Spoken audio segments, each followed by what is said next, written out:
Good morning, folks. Very good news. Very good news. Early broadcast, but I want people to be aware of what is exactly going on so that we can deal with this issue of COVID in its finality. As you know, that the regulations, let's call them the June 2021 regulations, were put into place under the auspices of the, at that stage, state of emergency, state of disaster that was promulgated by the government. Those regulations came to an end, ceased with the regulations relating to disaster/emergency, and that is quite some time ago. Okay. We all knew then, after that, very sneakily, the Department of Health then published certain regulations relating to the issue of, amongst others, COVID, but more specifically, critical control measures to constrain the spread of COVID-19. Okay. I must inform you as to the following, dated and signed off by the Minister yesterday evening, are the following. And I'm going to read it out loud to you so that you know what the content is. I'm also going to publish the content widely on all my social media networks. It says, dear colleagues, repeal of the regulations on the critical control measures to contain the spread of COVID-19. As you will recall, we met on 3 May 2022 to discuss the promulgation of the amended limited regulations to manage the potential fifth wave outside the national state of disaster. These regulations were then promulgated on 4 May. They were intended purely as a temporary stopgap to enable the country to deal with the impending fifth wave of COVID-19 infections. Now, all that I said in my introduction of this video is, in other words, word for word, confirmed by the Honourable Minister in this first paragraph to his letter. Okay. Then he goes on to deal with everything that was in those regulations, amongst others, wearing of face masks, carryings, travelling requirements. And then he says, at the time of their promulgation, the status of the epidemic was still very concerning and unpredictable, and the Parliament indeed needed to have some mitigating measures in place. The analysis of the epidemic at that time was as follows, and then he gives a rundown on why supposedly they made their decision.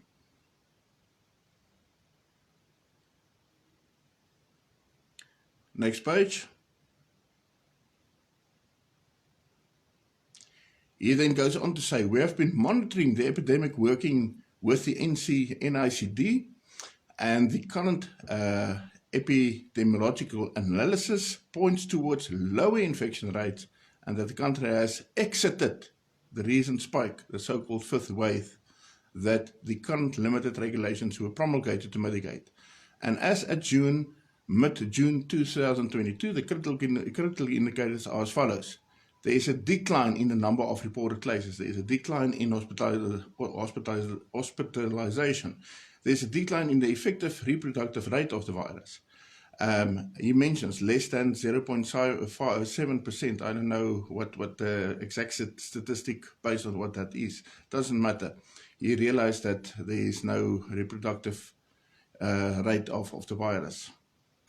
There's a decline in the positivity rate through the number of tests done and is also very low. And there's also a decline in reported deaths.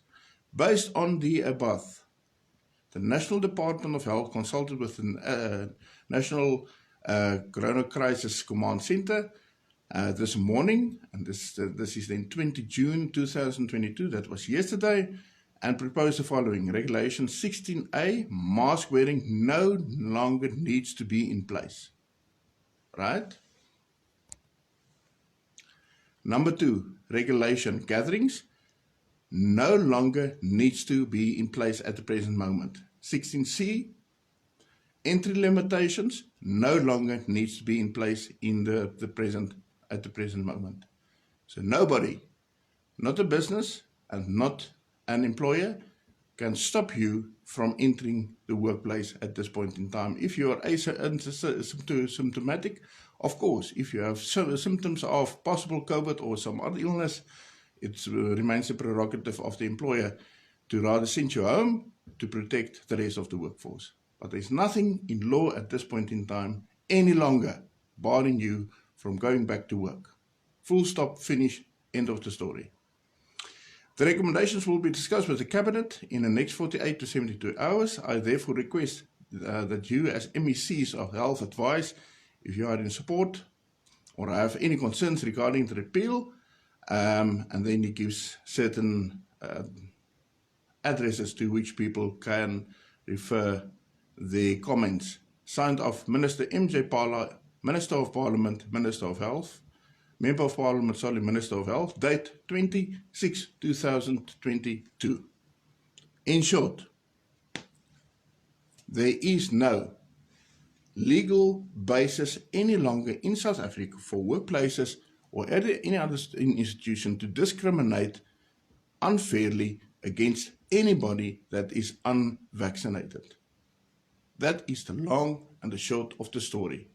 You will remember that my video started many months ago where I said the information that is available to me is that government and big business and certain business leaders met, government made certain undertakings to them that encompassing legislation will be put into place which will enable them to then enforce COVID mandatory vaccination in their workplaces. I also indicated to you that on more than one occasion, I know of at least 3 occasions, the government backed down. They simply did not hold their word as given to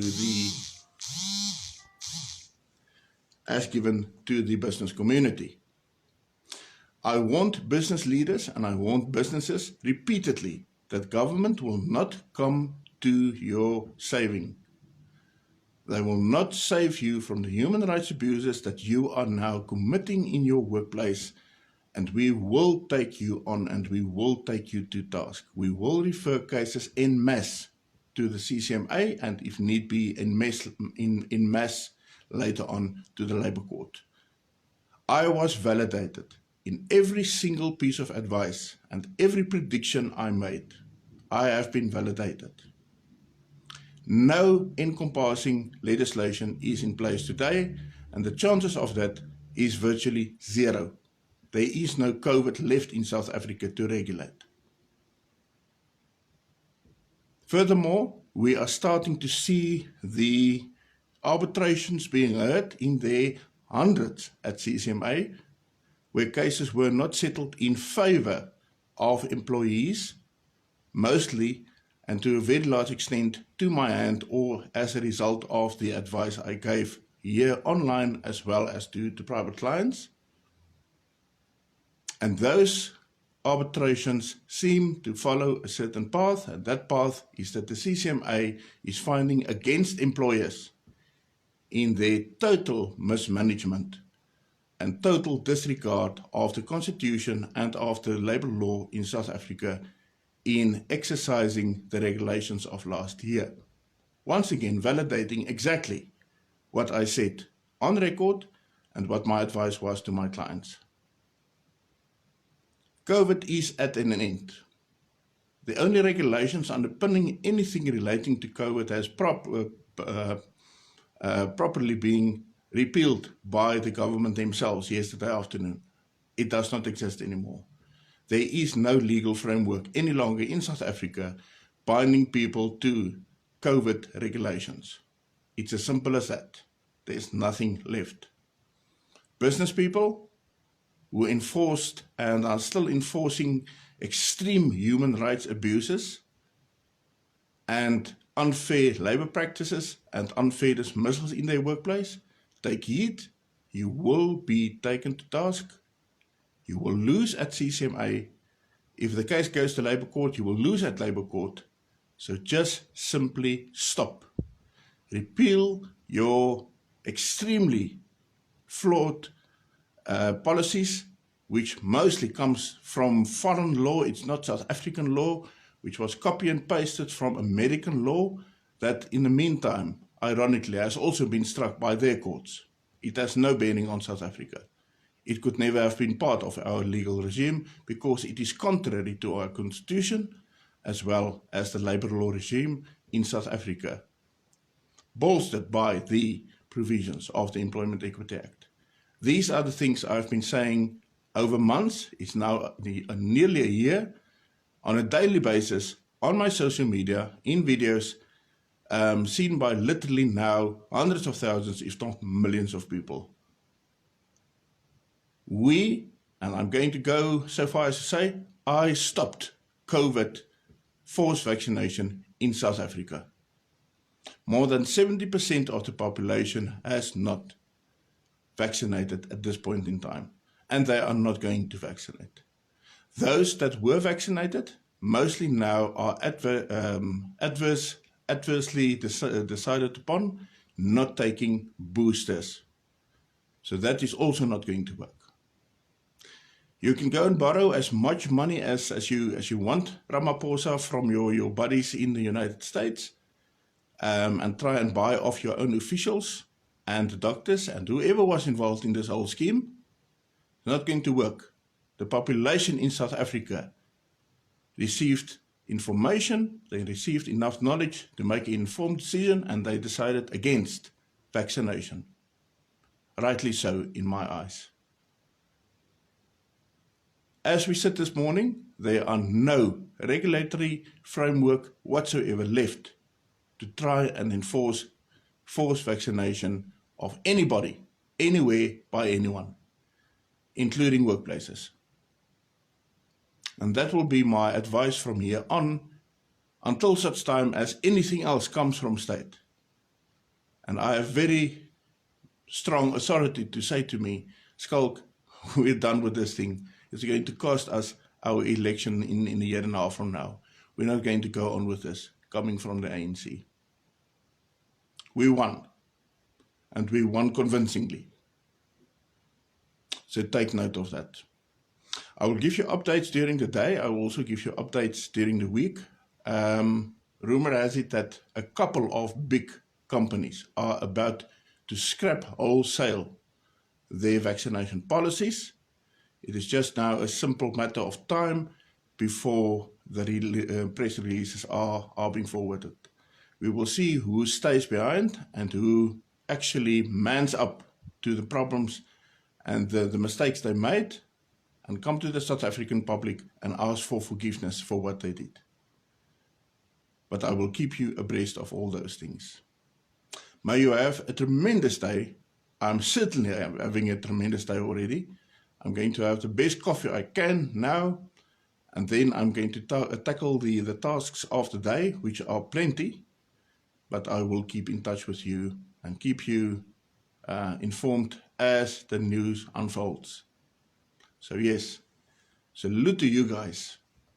Salute to you guys. The guys in the trenches, the stormtroopers there, far in front, counter-attacking already. My salute to you. You made me proud. We are an army, and we are becoming an unstoppable army.